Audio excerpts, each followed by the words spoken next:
नमस्कार, मी डॉक्टर मच्छिंद्र बांगर महाराष्ट्रातील हवामान परिस्थिती संदर्भात ताजा अंदाज देणार आहे. आपण बघतो की महाराष्ट्रामध्ये असे काही विभाग आहेत ज्या विभागांमध्ये पावसाचं प्रमाण कमी राहिलेलं आहे. एकूण जर आपण संपूर्ण महाराष्ट्राचा विचार केला तर महाराष्ट्राचा पाणीसाठा हा जवळपास आता 100% जवळपास आलेला आहे. काही विभागात पाऊस कमी झाला आहे आणि त्या ठिकाणचे पाणीसाठे देखील कमी आहेत. मात्र आपण मुख्य जे पाणीसाठे आहेत ते आता ओसंडून वाहत आहेत. त्यामुळे एकूणच या बदलत्या परिस्थितीमध्ये अंदाज घेणं अतिशय आवश्यक आहे. ज्या विभागात अद्याप पाऊस झालेला नाही त्या विभागातील शेतकऱ्यांच्या मनामध्ये एक शंका आहे की जर आता पावसाळा संपत आला आहे तर मग आम्हाला पाऊस होणार का, किंवा दुष्काळीच परिस्थिती आमच्याकडे राहील का. कारण आपण ज्यांच्याकडे अतिरिक्त पाऊस झाला आहे, अतिवृष्टी झालेली आहे, काही विभागात खूप पाऊस झाला आहे, पावसाला शेतकरी कंटाळले आहेत, परंतु ज्या विभागात पाऊस झालेला नाही त्याविषयी आपण बोलतो आहोत.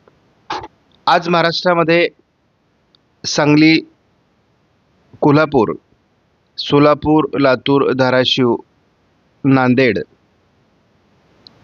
बीड आणि अगदी छत्रपती संभाजीनगर, अहिल्यानगरपर्यंत ढगाळ परिस्थिती आपण बघतो आहोत.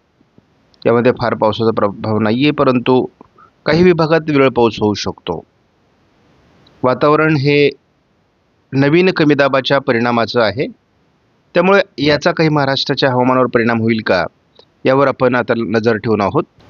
GFS मॉडेलनुसार आज कमी दाबाच्या प्रभावाने विदर्भामध्ये आणि मराठवाड्याच्या पूर्व भागात जोरदार ते अतिजोरदार पावसाची शक्यता आहे. त्यामुळे वातावरण बदलणार आहे. नवीन कमी दाबाचा मुख्य प्रभाव हा विदर्भावरच राहणार आहे. GFS मॉडेलचा अंदाज आहे कोकण किनारपट्टीला हलक्या ते मध्यम सरी होत राहणार आहेत. मराठवाड्याच्या पूर्व भागात देखील पावसाचं वातावरण सातत्याने कायम राहण्याची शक्यता आहे. विदर्भ आणि मराठवाडा असं पावसाळी वातावरण या नवीन कमी दाबाच्या पोषकतेमुळे निर्माण होईल. 10 तारखेला देखील पूर्व विदर्भात पावसात जोर राहण्याची शक्यता आहे. 11 तारखेला देखील विदर्भात जोरदार पाऊस राहील. 12 तारखेला महाराष्ट्राच्या उत्तरेकडून म्हणजे अमरावती, अकोला, जळगाव, छत्रपती संभाजीनगर या काही भागात जोरदार पाऊस राहण्याची शक्यता आहे. हे वातावरण GFS मॉडेलनुसार 13 तारखेलाही राहण्याची शक्यता आहे. साधारण या नवीन कमी दाबाचा प्रभाव महाराष्ट्राच्या काही भागामध्ये म्हणजे पश्चिम विदर्भात देखील 14 तारखेला राहणार आहे आणि साधारण 14 तारखेनंतर या कमी दाबाचा प्रभाव कमी होईल. आपण बघतो स्कायमेट नुसार 7 तारखेला महाराष्ट्रामध्ये विदर्भ आणि उत्तर मराठवाडा, जळगाव जिल्ह्यामध्ये पावसाळी वातावरण राहणार आहे आणि कोकणातही हलक्या सरींची शक्यता आहे. स्कायमेटनुसार पूर्व विदर्भातच पावसाळी वातावरणाचा प्रभाव 8 तारखेला दाखवला जातोय. तीच परिस्थिती 9 तारखेलाही आहे. 10 तारखेला देखील केवळ विदर्भाच्याच काही भागात पावसाचा प्रभाव आहे. 11 तारखेलाही केवळ विदर्भात पावसाचा प्रभाव आहे. इतरत्र पावसाचा प्रभाव कमी होणार आहे. 12 तारखेला पश्चिम महाराष्ट्रात उघडीप तयार होते, ढगाळ वातावरणही कमी होईल. मात्र 12 तारखेला विदर्भाच्या उत्तरेकडून पावसाचं प्रमाण वाढेल. स्कायमेटने मात्र पावसाचा विदर्भातील प्रभाव 13 तारखेपर्यंत राहण्याचा अंदाज व्यक्त केला आहे. एक उन्हाळ्यासारखी मोठी उघडीप आपल्याला पश्चिम महाराष्ट्रामध्ये 10 तारखेनंतर तयार होताना दिसते. महाराष्ट्रामध्ये विरळ स्वरूपात पावसाचं वातावरण मराठवाडा, विदर्भ, कोकण असं राहण्याची शक्यता आहे. उत्तर महाराष्ट्रात जळगाव जिल्ह्यातही पावसाचा प्रभाव राहील. साधारणपणे हा 7 तारखेचा अंदाज आहे. हे वातावरण विदर्भाकडे सरकण्याची शक्यता असून विदर्भात मात्र 8 तारखेला जोरदार पाऊस राहणार आहे. 9 तारखेला देखील विदर्भाच्या बहुतांश भागात पावसात जोर राहील. 10 तारखेला थोडं उत्तर महाराष्ट्र, जळगाव जिल्ह्यामध्ये, मराठवाड्याचा उत्तरेकडील भाग आणि संपूर्ण विदर्भात कमी दाबाचा प्रभाव राहण्याची शक्यता आहे. 13 तारखेला देखील महाराष्ट्रामध्ये विदर्भाच्या बहुतांश भागात पावसात जोर राहील. ECMW मॉडेलच्या अंदाजानुसार 14 तारखेपासून मात्र विदर्भासहित महाराष्ट्रातील पावसाचा जोर कमी होईल. आता महाराष्ट्रामध्ये आणि संपूर्ण भारतात परतीच्या पावसाचे वेध लागलेले आहेत. त्या संदर्भातील आपण आढावा आज घेणार आहोत. बंगालच्या उपसागरातील चक्राकार स्थितीचा किंवा कमी दाबाचा पुढील प्रवास कसा असेल या संदर्भातील धावता अंदाज आपण बघणार आहोत. साधारण 7 दिवसामध्ये या कमी दाबाचा प्रभाव कुठे पडेल, किती पडेल, या मॉडेलचा अंदाज त्या संदर्भात काय आहे.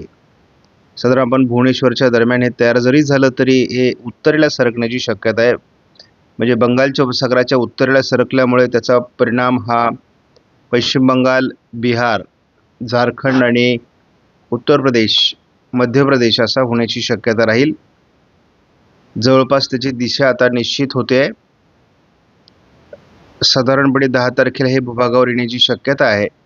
परंतु कोणतंही कमीदाब किंवा वादळ हे जेव्हा भूभागावर येतं तेव्हा त्याची गती कमी होण्याची शक्यता असते. साधारण आपण बघतो 11 तारखेला बिहार, झारखंडच्या मार्गे हे भूभागावर सरकणार आहे. 12 तारखेला त्याचा परिणाम मध्य प्रदेशवर सरकण्याची शक्यता आहे. भारतातील अनेक राज्यांमध्ये साधारण 13, 14, 15 असं उत्तर भारतामध्ये मोठं पावसाळी क्षेत्र या कमी दाबामुळे निर्माण होईल. जवळपास राजस्थानपर्यंत त्याचा प्रभाव पडत असल्यामुळे परतीच्या पावसाला थोडा अडथळा ते निर्माण करेल. परंतु आपला अंदाज आहे की परतीचा पाऊस एक साधारण शेवटच्या आठवड्यामध्ये सप्टेंबरच्या सुरू होईल. 18 ते 22 पासून त्याचे संकेत येऊ लागतील आणि नंतर भारतीय हवामान खात्याकडून मान्सूनच्या परतीच्या प्रवासाचे अंदाज देण्यास सुरू होईल. नवीन कमी दाबाचा महाराष्ट्रात जळगाव, अकोला, अमरावती, नागपूर, भंडारा, गोंदिया, चंद्रपूर, गडचिरोली, वर्धा, यवतमाळ, वाशिम, हिंगोली, नांदेड, जालना, बुलढाणा या जिल्ह्यात परिणाम होण्याची शक्यता आहे. खास करून नागपूर, भंडारा, गोंदिया, चंद्रपूर, गडचिरोली आणि वर्धा जिल्ह्यात किंवा अमरावती, अकोल्यामध्ये याचा प्रभाव अधिक राहण्याची शक्यता आहे. इतरही जिल्ह्यात हलका ते मध्यम पाऊस होणार आहे. मराठवाड्यामध्ये बीड, लातूर, धाराशिव, सोलापूर, संपूर्ण कोकण किनारपट्टी. मात्र नाशिक पूर्व, पुणे पूर्व, सातारा पूर्व, सांगली आणि सोलापूर पश्चिम, अहिल्यानगर पश्चिम आणि छत्रपती संभाजीनगर पश्चिममध्ये थोडं पावसाचं प्रमाण घटणार आहे. तर बघतो आज देखील विदर्भ, मराठवाड्याचा बहुतांश भाग आणि उत्तर महाराष्ट्रामध्ये पावसाची शक्यता कायम आहे. मेघगर्जनेसह विजांच्या कडकडाटासह काही पाऊस या ठिकाणी होण्याची शक्यता आहे. कोकणातही हलक्या ते मध्यम सरी चालू राहणार आहेत. 8 तारखेला देखील आपण बघतो उत्तर महाराष्ट्रात ढगाळ परिस्थिती, तर विदर्भात बहुतांश भागात जोरदार पाऊस अशी परिस्थिती आपल्याला 8 तारखेला बघायला मिळेल. याचा मराठवाड्यातील काही भागावर सुद्धा परिणाम होण्याची शक्यता आहे. नवीन कमी दाबाचा महाराष्ट्रावर डायरेक्ट परिणाम नसला तरी देखील याच्या प्रभावाने जे स्थानिक वातावरणात बदल होतील ते विदर्भात होणार आहेत आणि उत्तर महाराष्ट्राच्या जळगाव जिल्ह्याच्या पूर्व भागात होणार आहेत. थोडा बुलढाणा आणि जालना जिल्ह्याच्याही काही भागात त्याचा परिणाम होईल. मालेगाव, नाशिकच्या पूर्व भागातही परिणाम होण्याची शक्यता आहे.